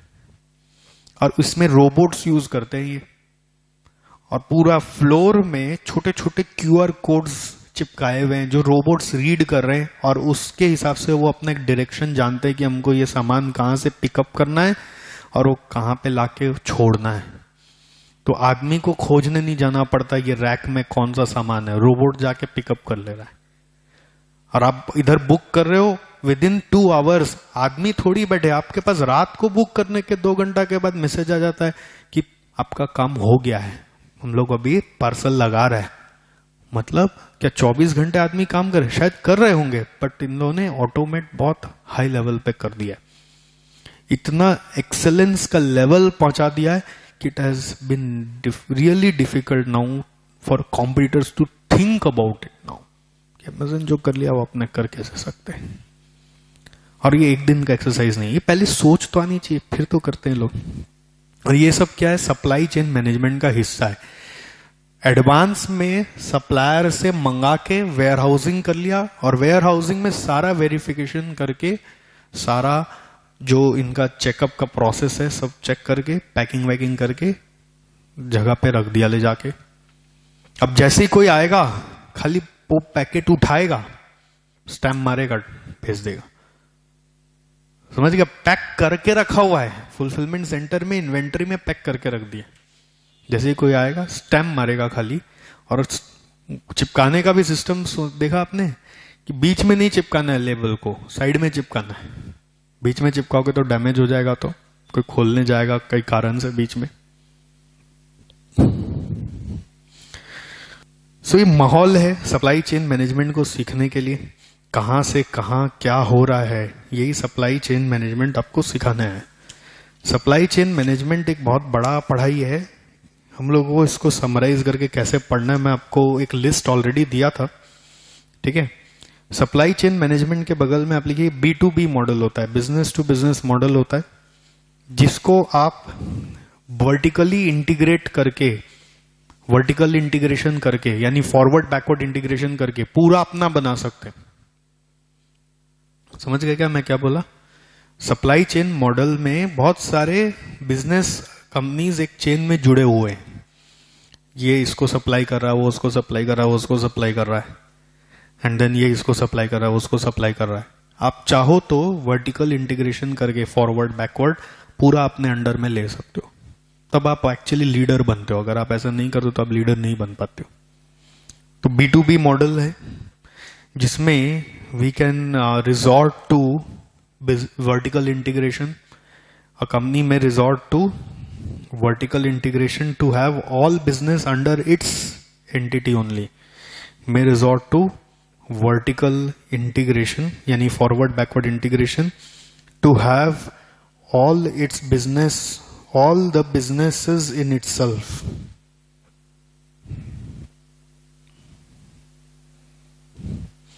सप्लाई चेन डिस्टर्ब हुआ ना, कॉम्पिटिटर आपसे आगे निकल जाएगा। सप्लाई चेन में एक कॉन्सेप्ट आता है global supply chain. Global supply chain का ही एग्जाम्पल था हमारा एप्पल और ये कोको कोला। कोको कोला तो देखिए क्या है कि इंडिया में जो कोको कोला है वो इंडिया से ही आ रहा है, तो वो डोमेस्टिक है, मैन्युफैक्चर्ड समवेयर इन इंडिया, ठीक है। बट एप्पल तो बाहर से आ रहा है, तो इंडिया में मैन्युफैक्चर नहीं हो रहा, तो वो ग्लोबल सप्लाई चेन है। अमेजन ग्लोबल का जो स्टोर है वो ग्लोबल सप्लाई चेन है।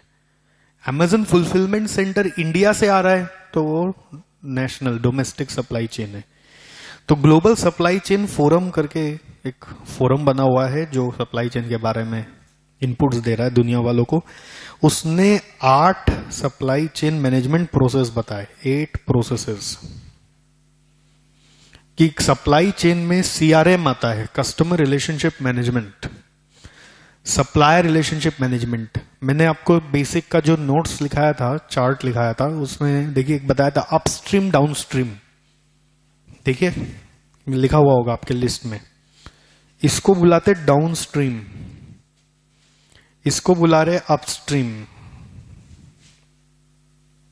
Supplier relationship is upstream, customer relationship is downstream. Customer service management is an extension of downstream. It is again downstream. Demand management is a part of downstream. Order fulfillment जो आपने fulfillment center देखा. Order fulfillment includes all activities necessary to define customer requirement, designing the logistic network and fill customer orders. It is again a part of downstream only. And then manufacturing flow management is your company. देखिए, what is supply chain? Supply chain is your company is there. It has its suppliers chain behind it, and it has its customers chain ahead of it. ठीक, supply chain सबका connection है। तो आप क्या कर रहे हो? आप मेनली यहाँ पे मैन्युफैक्चर कर रहे हो। Amazon क्या कर रहा है यहाँ पे? फुलफिलमेंट कर रहा है। Amazon का मेन काम है फुलफिलमेंट करना, वो प्रोक्योर कर रहा है और कस्टमर को दे रहा है। Amazon फुलफिलमेंट सेंटर खाली फुलफिलमेंट कर रहा है। एप्पल क्या कर रहा है? मैन्युफैक्चरिंग कर रहा है। एप्पल टेक्नोलॉजी के बाद वो चाइना से बुद्धि नहीं ले रहा है, चाइना से खाली असेंबल करवा रहा है, चाइना से खाली असेंबल करवा रहा है और उसके बाद वापस मंगवा ले रहा है और फिर खुद अपना मार्केटिंग देख रहा है। ठीक, तो मेन आप हो, योर कंपनी, फिर आपके पीछे वाले सप्लायर हैं, आपके आगे वाले कस्टमर्स हैं, और उन सबका कनेक्शन को हम सप्लाई चेन बोल रहे हैं। तो उस पूरे प्रोसेस में क्या क्या चीज आपको मैनेज करना है, ये 8 प्रोसेस का नाम है। Customer relationship, supplier relationship, customer service management. Supplier service management नहीं होता। सप्लायर को क्या सर्विस देंगे हम भाई? सप्लायर से तुम सर्विस लेंगे तो कस्टमर को सर्विस देना है।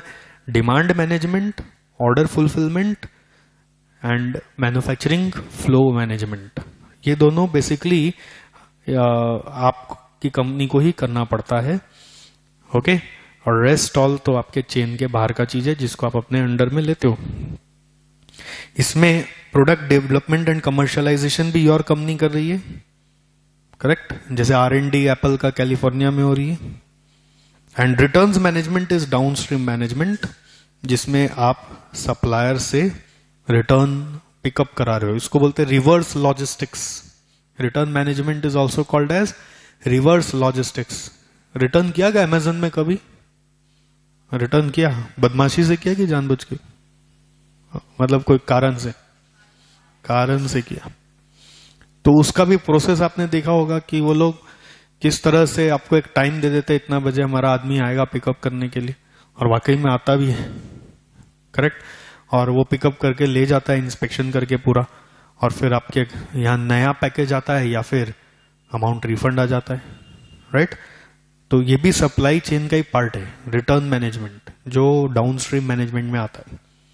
ठीक है, टाइप्स ऑफ सप्लाई चेन में 2 टाइप्स है, push and pull. Push pull आपको पहले भी बताया हूं मैं अपने कॉस्ट की क्लासेस में। पुश में हम लोग बना के बेच के आते हैं, पुल में ऑर्डर आता है तब प्रोक्योर करने जाते हैं। जैसे ब्रिटानिया बिस्किट पुश मॉडल है,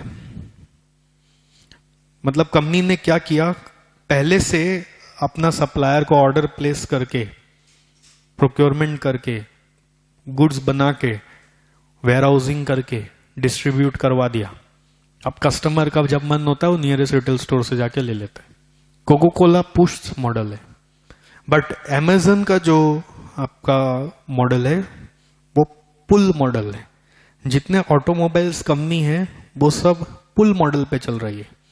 मतलब आप जब ऑर्डर करते हैं ना तो उसको इतना फास्ट प्रोसेस किया जा रहा है कि आपके ऑर्डर करने के बाद वो सप्लायर से और प्रोक्योर करके ला रहा है।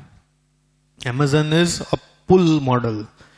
Amazon फुलफिलमेंट हुआ है, मतलब Amazon फुलफिल्ड है, मतलब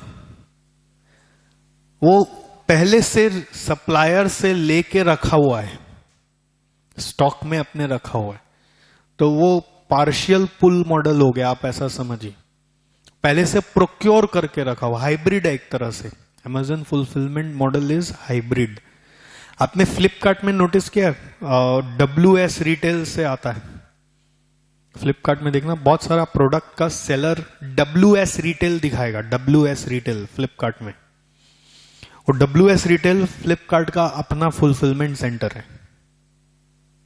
फ्लिपकार्ट फुलफिलमेंट सेंटर नहीं रखता तो वो टिक नहीं पाता। स्नैपडील ने भी अपना फुलफिलमेंट सेंटर खोला था बट वो चला नहीं पाई, इसलिए बंद भी हो गए जल्दी, क्योंकि ऑनलाइन में यूजुअली डिलेज चलता नहीं, जितना फास्ट होते हो उतना आपका सेल बढ़ता है। अंडरस्टूड? सो फुलफिलमेंट सेंटर क्या कर रहा है, हाइब्रिड है, पहले से प्रोक्योर करके रखा हुआ है बट डिलीवर नहीं कर रहा, एकदम कस्टमर तक नहीं पहुंचा रहा, फिर जैसे ही कस्टमर ऑर्डर कर रहा है वैसे ही जल्दी से जल्दी उसको पहुंचा रहे हैं। ओके, इसमें पूरा लिखा हुआ है, देखिए पुल मॉडल में customer orders automatically replenish the stock, automatically replenish warehouse और produce to order, supply to order. जैसे कार बुकिंग करने जाते हैं ना हम लोग, तो जैसे बुकिंग अमाउंट देते हैं उनको तो वो तुरंत अपने सिस्टम में एंट्री कर देता है कार बुक्ड। तो वो कौन होता है, रिटेलर।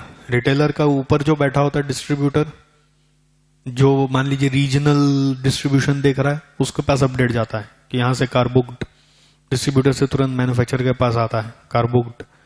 ऐसे ही मैन्युफैक्चरर पूरा कंट्री में एक हो सकता है, मैन्युफैक्चरिंग प्लांट पूरा कंट्री में एक है, रिटेलर हजारों है। तो सबका जब इकट्ठा बुकिंग आता है तो दिन का 5,000 आ गया, तो अगला दिन के लिए 5,000 चीज चाहिए, तो तुरंत वहीं से और भी चेन कि जैसे मैन्युफैक्चरिंग का और इकट्ठा आ गया कि कल 5,000 बनाना है क्योंकि 5,000 का ऑर्डर आया हुआ है, उसके बाद सप्लायर को इंस्टेंटली सॉफ्टवेयर ही मल्टीप्लाई करके ऑर्डर प्लेस कर देगा कि इतना 5,000 यूनिट बनाना है तो कितना कंपोनेंट, कितना कितना क्वांटिटी चाहिए। सप्लायर के पास भी तुरंत मैसेज आया, कल सुबह सप्लायर वो लेके आया हुआ रहेगा, कल सुबह वर्कर आएंगे, उनको उतना कार बना के देना है। पहले से बना के कुछ नहीं रखते, इसलिए कार बेस्ट सेलिंग कार भी होती है तो भी अवेलेबल इन स्टॉक नहीं होती। वो कोई एजेंट ने खरीद रखा है, बात अलग है। एजेंट ने प्री बुक करके अपने एंटिसिपेशन में मंगा लिया कि मैं जल्दी से कस्टमर को दे दूंगा, तो मुझे उस समय उसको कंपनी फैक्ट्री से कोई डिस्काउंट मिल रहा होगा तो मंगा के रख लेते अपने लिए 10 कार कि हम बेच लेंगे, इसको कोई हड़बड़ नहीं है, वो अलग बात है। बट इन जनरल जो प्रोसेस है वो आप बुक करिए तो फैक्ट्री में प्रोड्यूस होगा और आफ्टर दैट वो ट्रांसपोर्ट होकर आपके पास आएगा। तो 15 दिन में बोलते गाड़ी आ जाती, 15 दिन में गाड़ी आ जाती, मतलब फैक्ट्री में पड़ी है ना, रखी नहीं है वहां पे। आप आज का ऑर्डर बुक करेंगे, कल वो सिस्टम में एंट्री कर देगा, परसों फैक्ट्री में प्रोड्यूस हो जाएगा, और जैसे ही प्रोड्यूस हो जाएगा उसका फोन आ गया। मेरे साथ तो ऐसा ही हुआ, सर कार बन गया फैक्ट्री में, फोन आ गया था, अपडेट आ गया था। तो वो खाली आने का टाइम लगता है जो 10 दिन वो लगेगा ट्रांसपोर्टेशन में, और जैसे ही आ जाएगा फिर उनको कुछ बेसिक अपने यहाँ पे आके सेटअप वेटअप करना पड़ता है सो दैट परफेक्ट हो जाए, कार रेडी टू यूज हो जाए। वो करके हम लोग आपको 2 दिन में दे देंगे। Okay, then we have upstream and downstream. ये कितना सीरियल नंबर था ना, आप देखिए तो क्या था, पहला ये था क्या, सप्लाई चेन का क्या था, 8 प्रोसेस था पहले, 4A। देन उसके बाद 2 टाइप्स पुल पुश, देन उसके बाद अपस्ट्रीम डाउनस्ट्रीम आ गया। ठीक, तो पहले अपस्ट्रीम में जाएंगे। ये देखिए चार्ट में कुछ गड़बड़ी हो गया। यहाँ पे एक चार्ट है, ये आपका कितना नंबर है, 4C यहाँ पे है, अपस्ट्रीम है ना 4C, यहाँ पे डाउनस्ट्रीम ये लोग लिख दिया, ये अपस्ट्रीम होगा।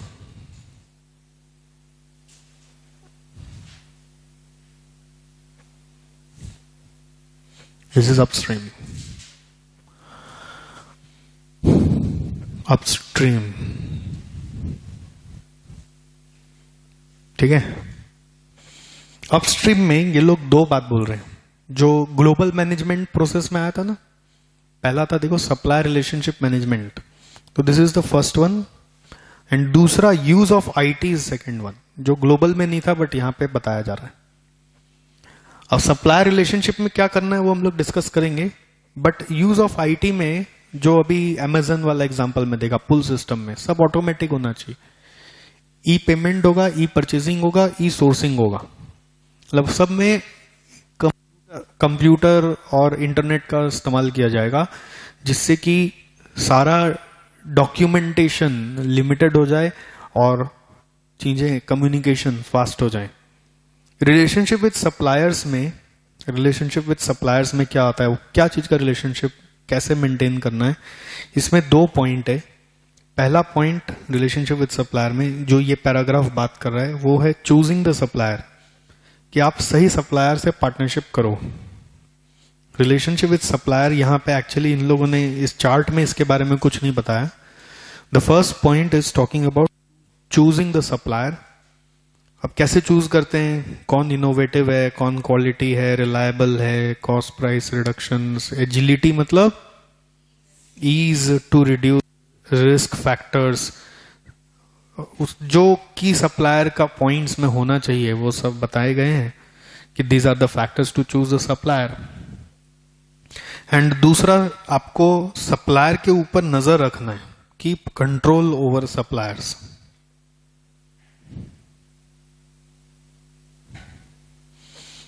Keep control over suppliers, that is number B. And how to keep control, उसके लिए नंबर 1 पॉइंट है, जैसे बी का 1, सोर्सेस आपको देखना है। Bargaining power of buying organisation depends on whether the supplier businesses are larger और than the buying organisation. Choose suppliers from different parts of the world, but this is risky also at the same time, आप कुछ बोल नहीं सकते। फिर एक ऐसे ही मैं स्टार्टअप प्रोग्राम में गया था, वो लोग स्टार्टअप में टी बेचते हैं वेबसाइट से, तो उसने बताया कि हम लोग सारा सोर्सिंग बाहर से करते हैं। मतलब जैसे आज स्टार्टअप के लिए सबसे पहले चाहिए वेबसाइट, तो वेबसाइट कहाँ बनेगा, वो लोग सिलीगुड़ी को बिलोंग करते थे, तो सिलीगुड़ी में तो कोई टेक्नोलॉजी है नहीं, वेस्ट बंगाल में आप जानते हैं सिलीगुड़ी छोटा टाउन है, तो उसमें बोले कोई टेक्नोलॉजी है नहीं, तो हम लोग को स्टार्टअप के लिए तो एक प्रीमियम वेबसाइट बनाना था, तो हम लोगों ने सोर्सिंग किया फिलीपीन से हमने वेबसाइट बनवाया। जब सुन के कितना अच्छा लग रहा है, वाह फिलीपीन वालों से वेबसाइट बनवाया, बट कहीं ना कहीं इसका मैनेजमेंट हैसल समझिए। कल को वेबसाइट में कुछ अपडेट चाहिए, लगाओ फिलीपीन फोन, खाली मेल कर सकते हो, आप मन के दर्द को समझा नहीं सकते हैं, है ना। तो वो सब प्रॉब्लम्स आपको फेस करने पड़ेंगे। Cultural barriers, there timing barriers, वो लोग रात में काम करते हैं क्योंकि यहाँ पे उस समय रात होती है, उस समय वहां दिन होती है, तो वो लोग जब काम करें, आप यहाँ पे रात में, तो रात भर जगे रहो उनसे काम करवाने के लिए, हैसल तो है, बट आपको देखना है कि आपको क्या यूनिकनेस मिल रहा है, then only you choose that. Then number of suppliers के ऊपर कंट्रोल रखिए। In the event the buying company wants to avail huge discount bulk purchase, क्या करना चाहिए, एक सप्लायर की बहुत सारे supplier, from single supplier is advisable. अगर आपको ज्यादा डिस्काउंट चाहिए वगैरह चाहिए तो आप एक सप्लायर पे जाइए, वो लॉन्ग टर्म अग्रीमेंट में शायद अग्री कर जाएगा। देन आपको third number cost, quality and speed of delivery पे भी ध्यान देना है, और कई सारी चीजें आपको ये भी देखनी है कि कुछ चीजें स्ट्रेटेजिकली क्या खुद से बना लेनी चाहिए, मेक और buy, okay. And then use of technology is saying that e sourcing मतलब क्या हुआ, ई सोर्सिंग मतलब जैसे आपको सप्लायर चूज करना है तो बड़ी बड़ी कंपनियां क्या करती है, जैसे पीएसयू वगैरह अपने वेबसाइट पे होस्ट कर देती है, टेंडर भर दीजिए क्या क्या आपका कोटेशन है, फिर हम लोग उसको इलेक्ट्रॉनिकली इवैल्यूएट करके बता देंगे कि हम आपसे लेंगे कि नहीं लेंगे। समझ गए, ई सोर्सिंग। हमारा इंस्टीट्यूट भी है, आईसीआई भी ई सोर्सिंग ही करता है। कंप्यूटर चाहिए इंस्टीट्यूट का वेबसाइट पे आएगा, उनको प्रिंटर्स चाहिए इंस्टीट्यूट का वेबसाइट पे आएगा, तब वहां पे कोटेशन डाल दीजिए तो वो लोग एक्सेप्ट कर लेंगे, तो आपको सप्लाई करने दे देंगे। ओके, ई सोर्सिंग में जापानीज ने रेवोल्यूशन ला दिया। जापानीज ने ऑटोमेटेड सोर्सिंग कर दिया। इस सप्लाई चेन का एक और केस स्टडी था लास्ट में, एप्पल का जो मैं पढ़ाया ना उसके बाद वाला, Walmart and Procter and Gamble का ई सोर्सिंग का एग्जांपल बता रहे हैं। देखिए यहां पे लास्ट में आ जाइए, मिला क्या, Walmart and Procter and Gamble. Walmart क्या है, रिटेल स्टोर है, डिपार्टमेंटल स्टोर है। Procter and Gamble FMCG goods बनाता है। एफएमसीजी कंपनी हिंदुस्तान यूनिलीवर का कॉम्पिटिटर है, समझिए। हेड एंड शोल्डर शैम्पू, ऐसे बहुत सारे प्रोडक्ट्स उसके बनते हैं। तो इसमें क्या हुआ कि प्रॉक्टर एंड गैम्बल के प्रोडक्ट्स वॉलमार्ट में बिकते हैं। अब प्रॉब्लम क्या होती है कि रिटेल मैनेजमेंट में जो रिटेल स्टोर के स्टाफ्स हैं वो कई बार इतना बड़ा स्टोर में बैठे हुए हैं तो इन्वेंट्री लेवल गिर रहा है तो अपडेट नहीं कर पाते। तो कई बार हुआ कि प्रॉक्टर एंड गैम्बल का सेल्स डिमांड था बट वॉलमार्ट में स्टॉक नहीं। ऐसा होता ही हो ही सकता है, कितना ट्रांसपेरेंट रहेंगे और वो कितना कोऑर्डिनेट करेंगे, छूट जाएगा, प्रॉक्टर एंड गैम्बल में ऑर्डर प्लेस नहीं कर पाए। तो इसका सोल्यूशन वॉलमार्ट और प्रॉक्टर एंड गैम्बल ने मिलकर कैसे निकाला, प्रॉक्टर एंड गैम्बल ने वॉलमार्ट के यहां पर जाकर एक सॉफ्टवेयर इंस्टॉल करवा दिया जिससे कि उनका जैसे ही प्रॉक्टर एंड गैम्बल का आइटम सेल होता है उसका real update Procter and Gamble के पास पहुंचते रहता है। तो जैसे ही स्टॉक लेवल डाउन होता है प्रॉक्टर एंड गैम्बल को ऑर्डर प्लेस किए बिना प्रॉक्टर एंड गैम्बल अपना डिलीवरी करवा देता है, लो और बेचो, हमें खबर मिल गया तुम्हारा इतना स्टॉक हमने भेजा था, अभी इतना ही है, स्टॉक लेवल सेट किया हुआ है, जैसे ही उससे गिरा अपने आप प्रॉक्टर एंड गैम्बल भेज देगा। This is e sourcing without involvement of any person also. Then उसी से प्रॉक्टर एंड गैम्बल इनवॉइसिंग कर देगा, अरे पता है ना कितना भेजा, तो उसका प्रॉक्टर एंड गैम्बल का जो सॉफ्टवेयर है वो बता ही देगा कि इस महीने कितना भेजा, तो इनवॉइसिंग हो जाएगा और उसी से ई पेमेंट वॉलमार्ट कर देगा। वॉलमार्ट भी जैसे ही इनवॉइस मिला वैसे ही e payment Procter and Gamble को कर देगा। हो गया तीनों का काम। मतलब this case study is actually focused on e sourcing, e payment, e purchasing.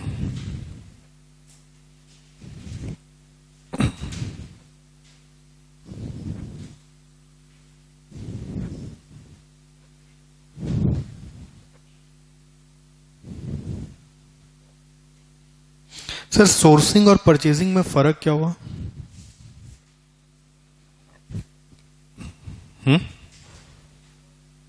Sourcing मतलब लोकेटिंग द सप्लायर, परचेजिंग मतलब प्लेसिंग द ऑर्डर। मतलब after sourcing you purchase, sourcing is locating the supplier. Actually Procter and Gamble में e sourcing का जरूरत नहीं है because they know each other, है ना, लोकेटिंग द सप्लायर। हाँ ये हो सकता है कि प्रॉक्टर एंड गैम्बल का कौन सा यूनिट से कौन सा वॉलमार्ट में जाएगा, तो लोकेटिंग करना को सोर्सिंग बोलते हैं। जैसे प्रॉक्टर एंड गैम्बल का मान लीजिए 6 वेयर हाउस है और वॉलमार्ट 50 स्टोर है, उसके 50 स्टोर है उस पर्टिकुलर जगह में, तो कौन सा से कौन सा जाएगा वो आइडेंटिफाई करना होगा ना, दैट इज सोर्सिंग। फिर कितना क्वांटिटी जाएगा, that is quantity of purchase order, E purchasing. आप इसको पढ़िए ना, एक बार खत्म करिए। Before Walmart and Procter & Gamble started collaborating back in 80s, retailers shared very little information with manufacturers. But then the two giants built a software system that hooked P&G up to Walmart's distribution center. When P&G products run low at the distribution centers, the system sends an automatic alert to P&G to ship more. In some cases, the system communicates down to individual Walmart store, allowing P&G monitor the shelves through real-time satellite link-ups that send messages to the factory whenever a P&G item swoops past a scanner at the register. मतलब दोनों way communication है कि Walmart से signal जा रहा है, ऐसा नहीं। P&G जब चाहे शेल्व्स में स्कैन कर सकता है घुस के कि मेरे प्रोडक्ट्स कितने आपके पास पड़े हुए हैं। जनरली इतना ट्रांसपेरेंसी कोई रख नहीं पाता। वॉलमार्ट ऐसे ही वॉलमार्ट नहीं बना भाई, इतना ट्रांसपेरेंट हुआ कि आप देख लो आके यहाँ पे कितना है, और देखने का टाइम कहाँ है, तो भाई इलेक्ट्रॉनिक सिस्टम बैठा दिया। करेक्ट। ये सब एक्सेलेंस का एग्जाम्पल है, और ये भूखे पैसे लोग नहीं कर पाते। बेसिक से ऊपर उठने के बाद इसके बारे में सोचना पड़ता है। Within the last couple of years, the relationship has expanded to include RFID identification, radio frequency identification. जैसे मेट्रो का कार्ड बना रखे ना आप लोग, वो RFID है। बड़े बड़ी कंपनियों में जो आईडी कार्ड्स होते हैं, जो बायोमेट्रिक में आप शो करते हो, अटेंडेंस काउंट हो जाता है, that is RFID। To gain even more insight into reading inefficiencies in the supply chain. RFIDs वगैरह ऐसे कि जैसे शेल्फ से अगर मान लीजिए कोई कस्टमर आके कोई प्रोडक्ट पिकअप कर लिया, तो खबर वॉलमार्ट को तो मिल ही गया, वहां तक पहुंच गया, P&G तक पहुंच गया कि ये बिक गया है, ये पिकअप हो गया है। वापस लाके रख दिया तो वो वापस अपडेट हो जाएगा कि नहीं अब बिका नहीं है, वापस आ गया। समझे कितना टेक्नोलॉजी। बड़े बड़े स्टोर में आदमी लोग नहीं रहते, अपने से उससे डाल लेके आ। अपने क्या खोजते हैं, जैसे बिस्किट का पैकेट में वो तो नहीं मार के रखता ना मेटल डिटेक्टर, जैसे शर्ट वर्ट आप नहीं उठा सकते, उसमें वो मेटल डिटेक्टर लगाया हुआ है। वो जब आप काउंटर में बिलिंग करवाएंगे तो खोल के निकालेगा। बिस्किट का पैकेट में तो नहीं, डाल लेके आया, डाल लेके। सोचो। बट तो क्या होता है, इंडिया में थोड़ा सा टेक्नोलॉजी कम है। बाहर में तो क्या है कि टेक्नोलॉजिकली आप जैसे ही उठाओगे वो अपडेट हो गया कि गायब है। आप लेके निकल रहे हो बिना बिलिंग के तो वो सेंसर बजने लगेगा। सर खा ले क्या? देखो मैं इतना धांधली सोच नहीं पाता। चलिए और पढ़ेंगे, सप्लाई चेन थोड़ा सा बाकी है, अप स्ट्रीम के बाद डाउन स्ट्रीम बाकी है। आपका एक होम टास्क आपको दिया जा रहा है। होम टास्क ये है कि ऑब्वियसली रिवाइज करिए और थोड़ा और कंट्रीब्यूट करिए कि आपके इस बुक के एंड में चैप्टर 13 केस स्टडी के 14 क्वेश्चन यहां पे दिए गए, 14 क्वेश्चंस इंस्टीट्यूट मैट ने दिया, and you should start reading. ठीक है, और मैं आपसे समरी पूछना शुरू करूंगा। केस स्टडी क्या है, एक साथ 13 एक दिन में करेंगे तो पूरा खत्म हो जाएगा दिमाग से। तुम लोग अब शायद कल की क्लास के बाद से केस स्टडी हर दिन एक एक दो दो कर लेंगे। तो केस स्टडी आपको करना क्या है, जैसे मैं पढ़ रहा हूं ना केस स्टडी, आप देखा कि केस स्टडी पढ़ के सर ने समरी पहले ही बता दिया कि वॉलमार्ट और P&G ने क्या किया, ऐसे केस स्टडी पढ़ा जाता है। तो केस स्टडी में 13 केस स्टडी है, तो हम लोग 13 तो क्लास में कर लेना चाहेंगे। उसके अलावा और 13-14 केस स्टडी मैं अपने तरफ से आपको दूंगा। उसका सॉफ्ट कॉपी आपको दूंगा या हार्ड कॉपी दूंगा, वो अलग से आपको दूंगा, जो आप अपने सेल्फ स्टडी के लिए फिर और पढ़िएगा। बट ये 13 हम लोग क्लास में डिस्कस करना चाहते हैं, इसलिए आप पढ़ के उसका हिंदी कहानी मुझे बताने वाले हैं कि सर पहला पैरा में क्या बोल रहा है, सेकेंड पैरा में क्या बोल रहा है, थर्ड में क्या बोल रहा है। अभी हम लोग उसका आंसर खुद नहीं खोज रहे, इंस्टेड हम लोग उसको जो दिया है उसी को समझ रहे हैं। Thank you.